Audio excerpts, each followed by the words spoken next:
أعوذ بالله من الشيطان الرجيم. بسم الله الرحمن الرحيم. الحمد لله الذي أنزل على عبده الكتاب ولم يجعل له عوجا قيما لينذر بأسا شديدا من لدنه ويبشر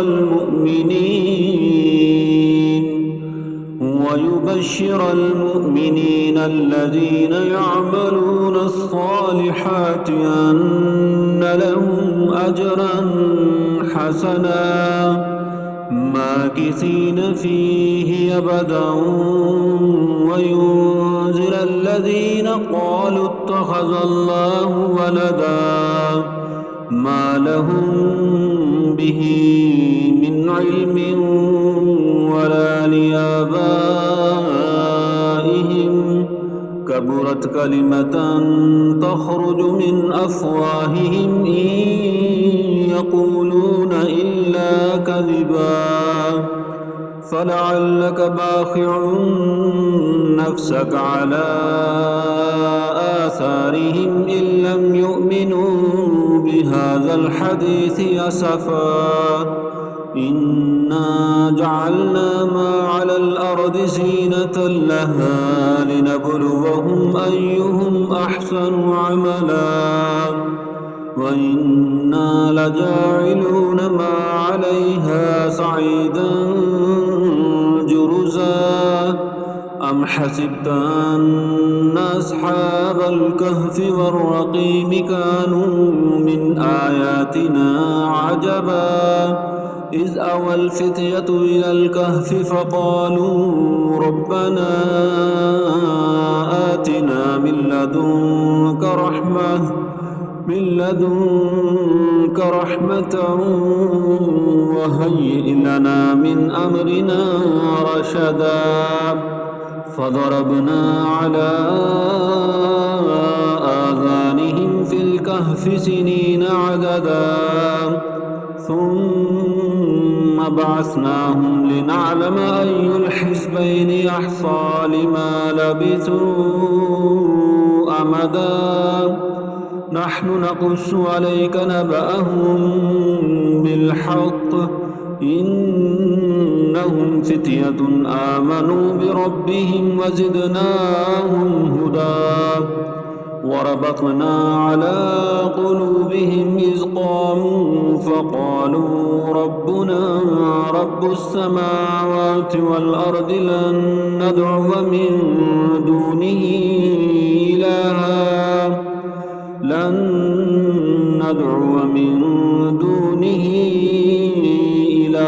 لقد كنا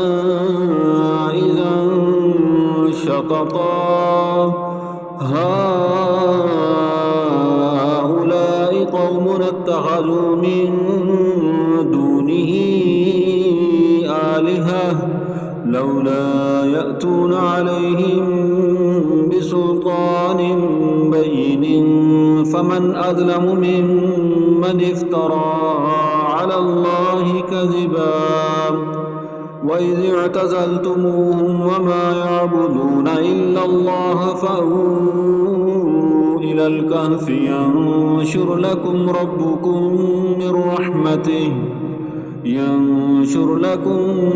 ربكم من رحمته ويهيئ لكم من أمركم مرفقا وترى الشمس إذا طلعت تزاور عن كهفهم ذات اليمين وإذا غربت تقرضهم ذات الشمال وهم في فجوة منه ذلك من آيات الله من يهد الله فهو المهتد ومن يضلل فلن تجد له وليا مرشدا وتحسبهم أيقاظا وهم رقود ونقلبهم ذات اليمين وذات الشمال وكلبهم باسط ذراعيه بالوصيد لو اطلعت عليهم لوليت منهم فرارا ولملئت منهم رعبا وكذلك بعثناهم ليتساءلوا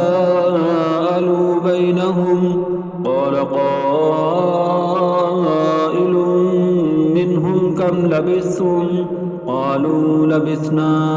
يوما أو بعض يوم قالوا ربكم أعلم بما لبثتم فابعثوا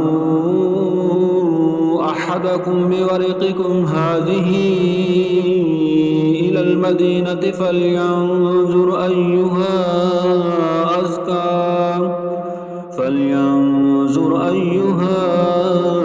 أزكى طعاما فليأتكم برزق منه وليتلطف ولا يشعرن بكم أحدا إنهم إن يظهروا عليكم يرجموكم أو يعيدوكم في ملتهم ولن تفلحوا إذا أبدا وكذلك عثرنا عليهم ليعلموا أن وعد الله حق وأن الساعة لا ريب فيها إذ يتنازعون بينهم أمرهم فقالوا بنوا عليهم بنيانا ربهم أعلم بهم قال الذين غلبوا على أمرهم لنتخذن عليهم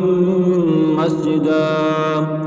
سيقولون ثلاثة رابعهم كلبهم ويقولون خمسة سادسهم كلبهم رجما بالغيب ويقولون سبعة وثامنهم كلبهم قل ربي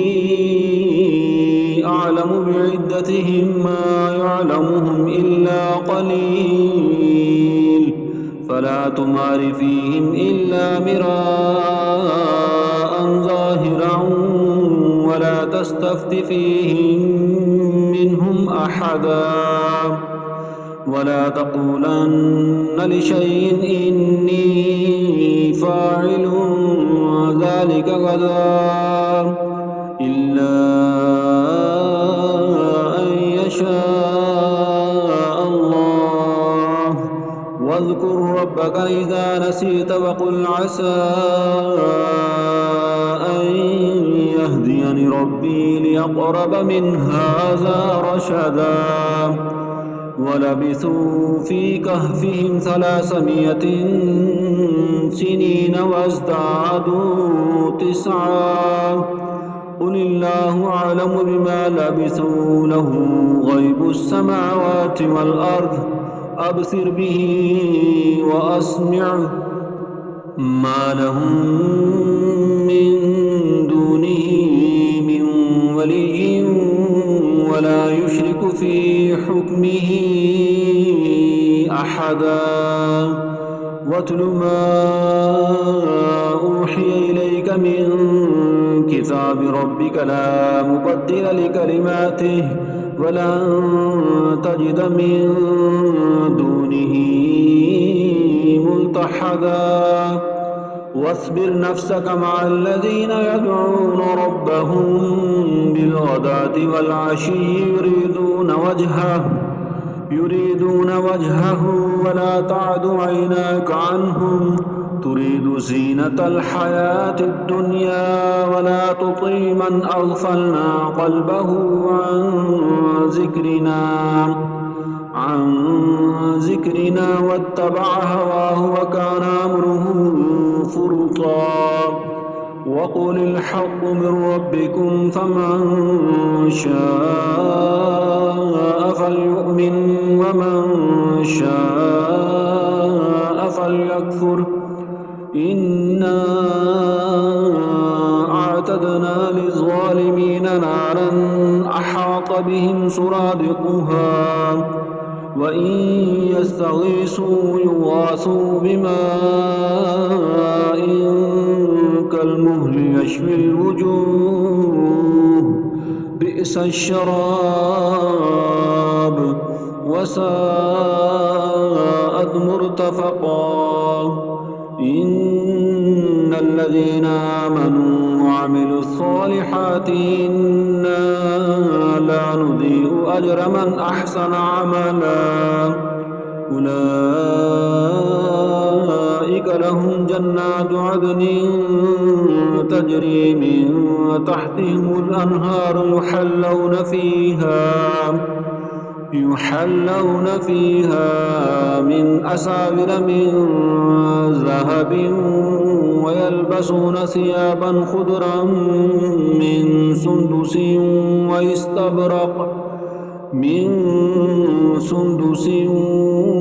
واستبرق متكئين فيها على الأرائك نعم الثواب وحسنت مرتفقا واضرب لهم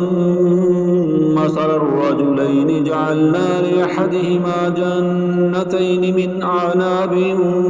وحففناهما بنخل وجعلنا بينهما زرعا كلتا الجنتين آتت أكلها ولم تظلم منه شيئا وفجرنا خلالهما نهرا وكان له ثمر فقال لصاحبه وهو يحاوره أنا أكثر منك مالا وأعز نفرا ودخل جنته وهو ظالم لنفسه قال ما أظن أن تبيد هذه أبدا وما أظن الساعة قائمة ولئن رددت إلى ربي لأجدن خيرا منها منقلبا قال له صاحبه وهو يحاوره أكفرت بالذي خلقك من تراب ثم من نطفة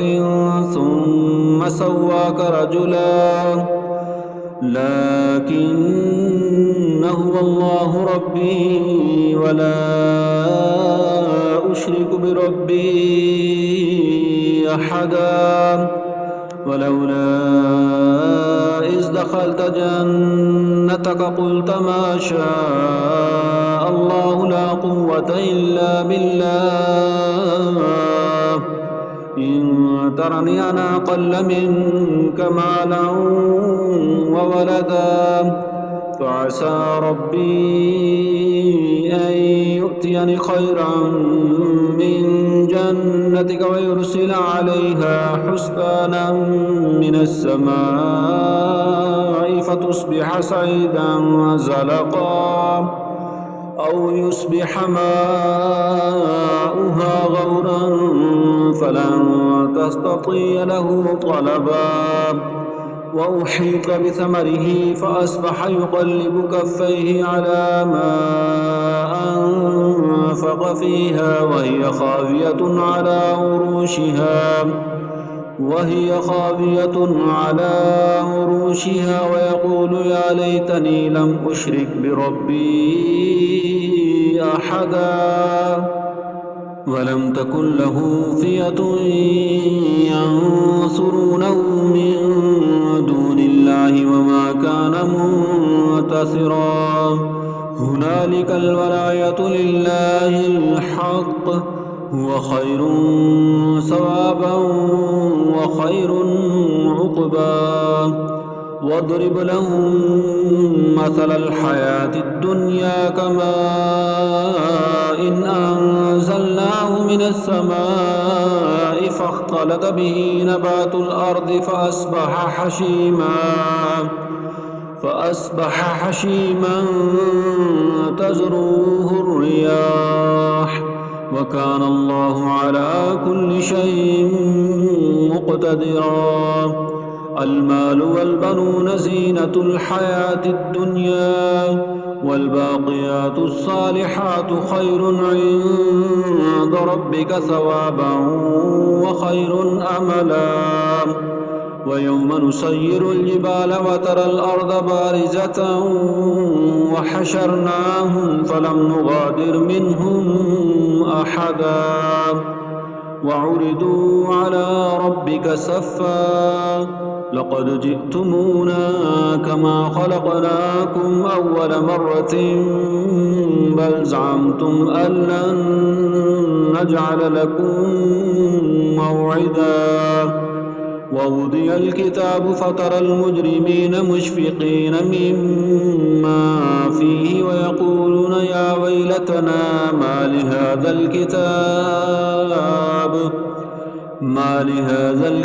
لا يغادر صغيرة ولا كبيرة إلا أحصاها ووجدوا ما عملوا حاضرا ولا يظلم ربك أحدا وإذ قلنا للملائكة اسجدوا لآدم فسجدوا إلا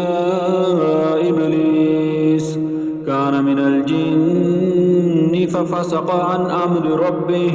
أفتتخذونه وذريته أولياء من دوني وهم لكم عدو بئس للظالمين بدلا ما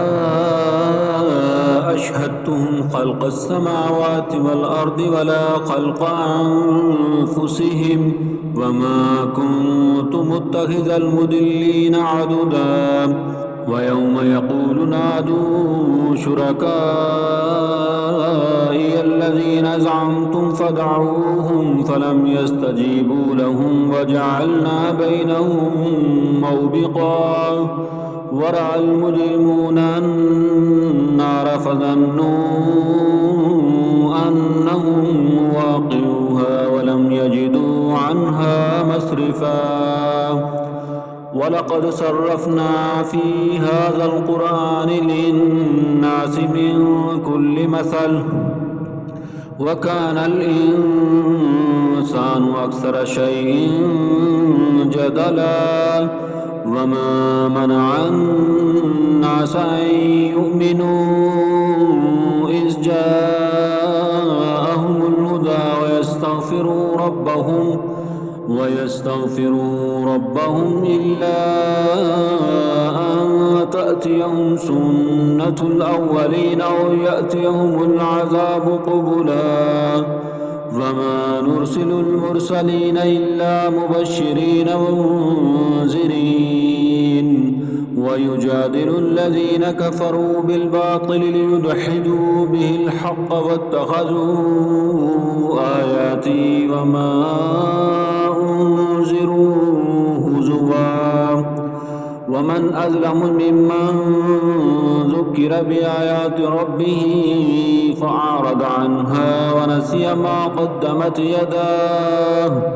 إنا جعلنا على قلوبهم أكنة أن يفقهوه وفي آذانهم وقرا وإن تدعوهم إلى الهدى فلن يهتدوا إذا أبدا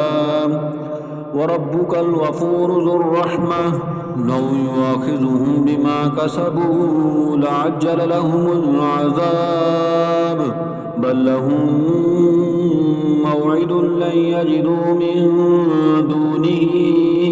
موئلا وتلك القرى أهلكناهم لما ظلموا وجعلنا لمهلكهم موعدا وإذ قال موسى لفتاه لا أبرح حتى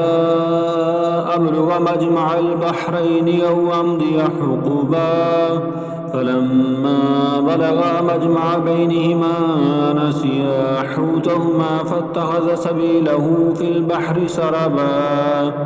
فلما جاوز قال لفتاه آتنا غداءنا لقد لقد لقينا من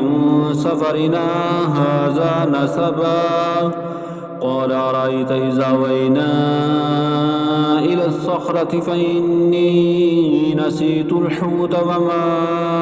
أنسانيه إلا الشيطان أن أذكره واتخذ سبيله في البحر عجبا قال ذلك ما كنا نبغي فارتد على آثارهما قصصا فوجد عبدا من عبادنا آتيناه رحمة من عندنا وعلمناه من لدنا علما قال له موسى هل أتبعك على أن تعلمني مما علمت رشدا قال إنك لن تستطيع معي صبرا وكيف تصبر على ما لم تحط به خبرا قال ستجدني إن شاء الله صابرا ولا أأسي لك أمرا قال فإن اتبعتني فلا تسألني عن شيء حتى أحدث لك منه ذكرا فانطلقا حتى إذا ركبا في السفينة خرقها قال خرقتها لتغرق أهلها لقد جئت شيئا إمرا قال لم أقل إنك لن تستطيع معي صبرا قال لا تؤاخذني بما نسيت ولا ترهقني من أمري يسرا فانطلقا حتى إذا لقيا غلاما فقتله قال قتلت نفسا زكية بغير نفس لقد جئت شيئا نكرا قال لم أقل لك إنك لن تستطيع معي صبرا قال إن سألتك عن شيء بعدها فلا تصاحبني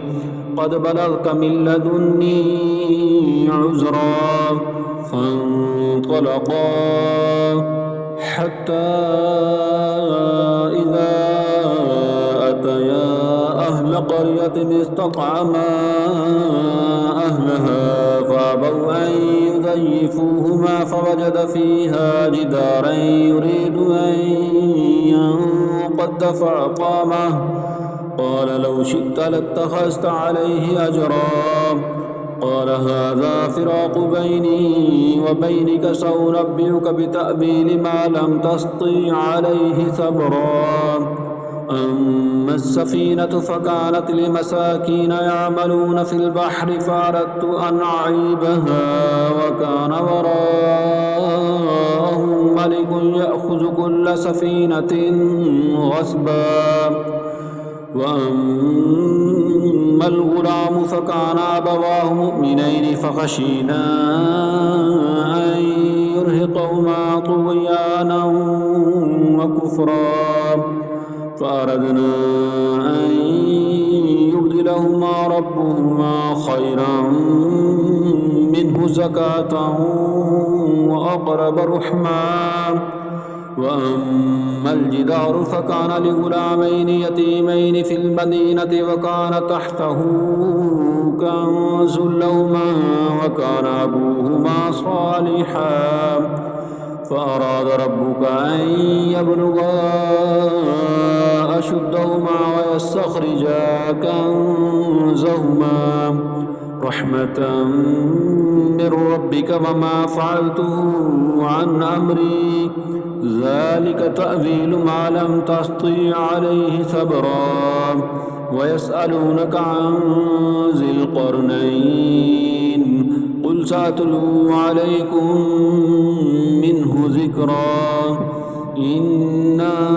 مكنا له في الأرض وآتيناه من كل شيء سببا فأتبع سببا حتى إذا بلغ مغرب الشمس وجدها تغرب في عين حمية ووجد عندها قوما قلنا يا ذا القرنين إما أن تعذب وإما أن تتخذ فيهم حسنا قال أما من ظلم فسوف نعذبه ثم يرد إلى ربه فيعذبه عذابا نكرا وأما من آمن وعمل صالحا فله جزاء الحسنى وسنقول له من أمرنا يسرا ثم أتبع سببا حتى إذا بلغ مطلع الشمس وجدها تطلع على قوم لم نجعل لهم من دونها سترا كذلك وقد أحطنا بما لديه خبرا ثم أتبع سببا حتى إذا بلغ بين السدين وجد من دونهما قوما لا يكادون يفقهون قولا قالوا يا ذا القرنين إن يأجوج ومأجوج مفسدون في الأرض فهل نجعل لك خرجا على أن تجعل بيننا وبينهم سدا قال ما مكني فيه ربي خير فاعينوني بقوة أجعل بينكم وبينهم ردما آتوني زبر الحديد حتى إذا ساوى بين الصدفين قال انفخوا حتى إذا جعله نارا قال آتوني أفرغ عليه قطرا فما استطاعوا أن يظهروا وما استطاعوا له نقبا قال هذا رحمة من ربي فإذا جاء وعد ربي جعله دكا وكان وعد ربي حقا وتركنا بعدهم يومئذ يموج في بعد ونفخ في الصور فجمعناهم جمعا وعرضنا جهنم يومئذ للكافرين عرضا الذين كانت أعينهم في غطاء عن ذكري وكانوا لا يستطيعون سمعا أفحسب الذين كفروا أن يتخذوا عبادي من دوني أولياء إنا أعتدنا جهنم للكافرين نزلا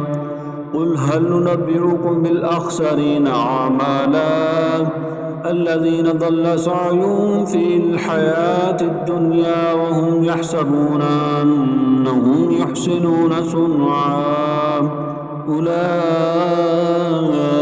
الذين كفروا بآيات ربهم ولقائه فحبطت أعمالهم فلا نقيم لهم يوم القيامة وزنا ذلك جزاؤهم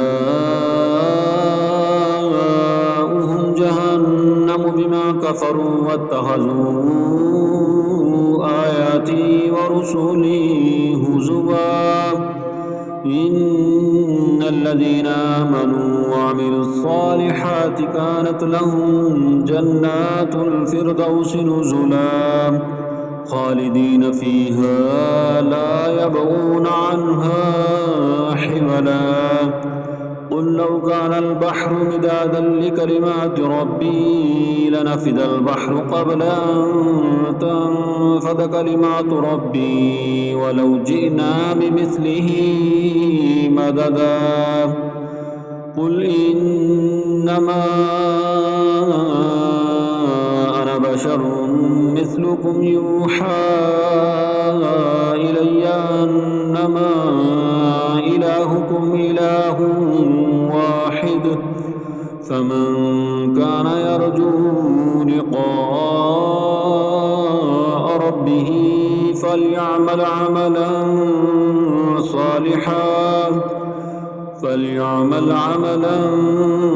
صالحا ولا يشرك بعبادة ربه أحدا.